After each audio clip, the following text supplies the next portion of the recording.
Rudens drēgnums un nemīlīgais laiks nevienam vien izjauc ikdienas soli un liek aizdomāties par siltu tēju un medikamentiem.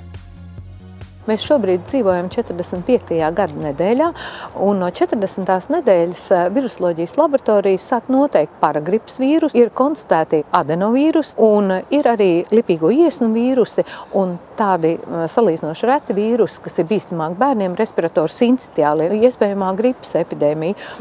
Cik liela viņa šogad būs, to jau mēs šī brīdī nevaram prognozēt. Ar gripu ir tā, ka šobrīd tikai viena Eiropas valsts, tas ir Luksemburga, ziņo par tādu lokālu gripas uzliesmojumu.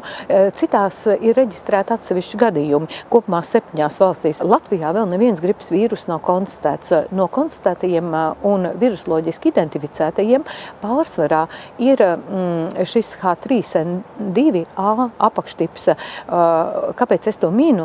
Tāpēc, ka tas nav tas pandēmiskais. Tas pandēmiskais, kas pagājušā gadā plosījās H1N1, kas parādījās tikai 2009.–10. gada sezonā, radītās smagās gripas formas un bija ārstējams tikai ar tiem recepšu pretvīrusu medikamentiem.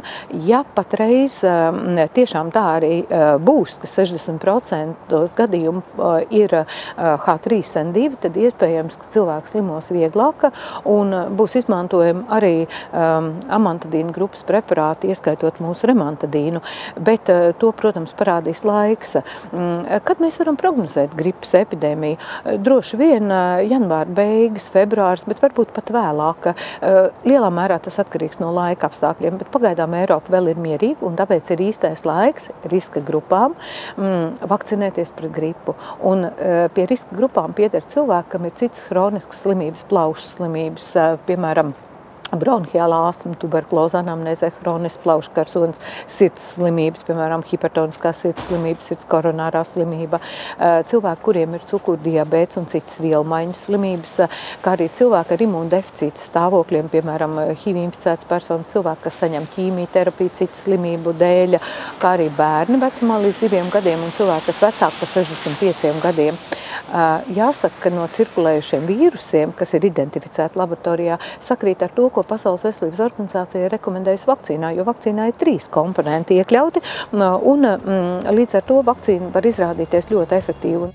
Lai izvairītos no gripas, ir svarīgi ievērot veselīgu dzīvesveidu, lietot vitamīniem bagātu uzturu, daudz kustēties svaigā gaisā, pilnvērtīgi izgulēties un bieži mazgāt rokas, bet pats galvenais ir saulēcīga vakcinācija.